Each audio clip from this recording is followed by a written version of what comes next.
Jairo, que estás aquí presente en el Foro Mundial de las Migraciones, ¿qué nos puedes decir de la criminalización de los defensores de derechos humanos colombianos? Porque últimamente han llegado a España noticias como que a diferentes personas que trabajan en derechos humanos, precisamente por este motivo, le están diciendo si están con las FARC, si están con grupos terroristas. ¿Qué nos puedes decir sobre esto?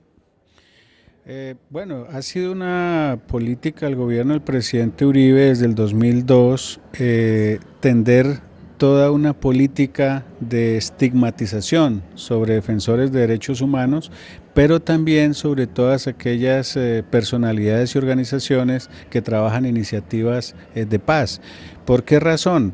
Porque obviamente la labor tanto de defensores como de promotores por la paz en Colombia, estamos trabajando por una solución negociada del conflicto. Hemos estado impulsando la consigna de los acuerdos humanitarios para la libertad de las personas retenidas en razón del conflicto, y esto se contrapone con la política oficial de seguridad democrática que pregona el gobierno y que está planteando una solución militar del conflicto. Entonces, obviamente, la estrategia del gobierno es estigmatizar no solamente a las organizaciones internamente en el país, sino también toda la solidaridad internacional. Entonces ahora, en vez de organizaciones que organizan la solidaridad con la causa de los derechos humanos y de la paz en Colombia, desde Europa, desde Estados Unidos, desde América Latina, pues son para el gobierno redes de terroristas, ¿cierto?, de agentes internacionales de las FARC que están conspirando contra el gobierno colombiano. Entonces es una estrategia que el gobierno pretende redondear y con lo cual trata de justificar, pues, por supuesto, toda su política.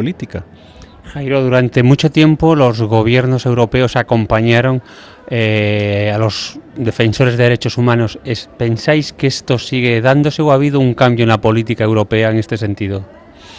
No, hay cambios que de un lado se da por modificaciones o cambios que se han dado en una serie de gobiernos en Europa, pero también porque hay un endurecimiento de la política presionada desde Colombia hacia las organizaciones populares.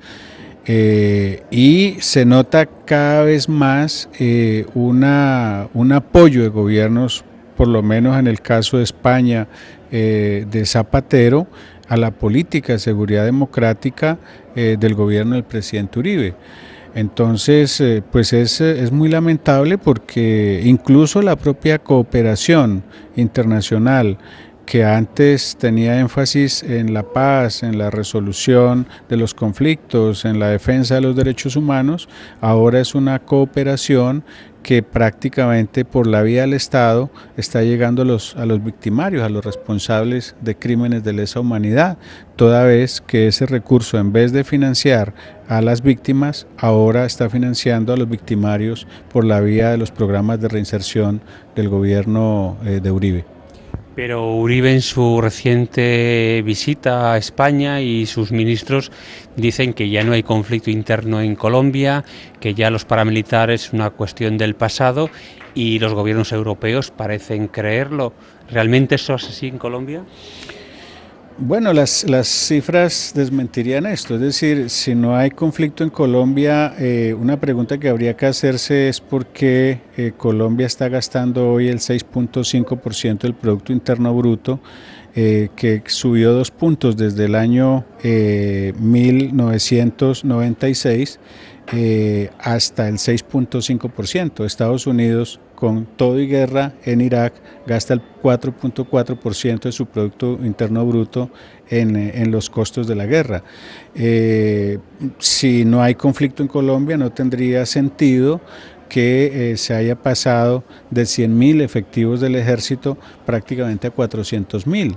Es decir, antes había 4.6 soldados por cada guerrillero que se estimaba había en el país, y hoy hay 15 soldados por cada guerrillero que se estima hay en el país. Luego, allí hay evidentemente una contradicción. Si es solamente un fenómeno terrorista, pues no habría por qué tener una maquinaria bélica de las proporciones que hay hoy en Colombia. Vale, gracias Jairo, gracias por estar aquí en este Foro Mundial de Migraciones y esperemos que la situación en Colombia de derechos humanos mejore y que vosotros, defensores de derechos humanos, seáis protegidos por la comunidad internacional. Muchas gracias.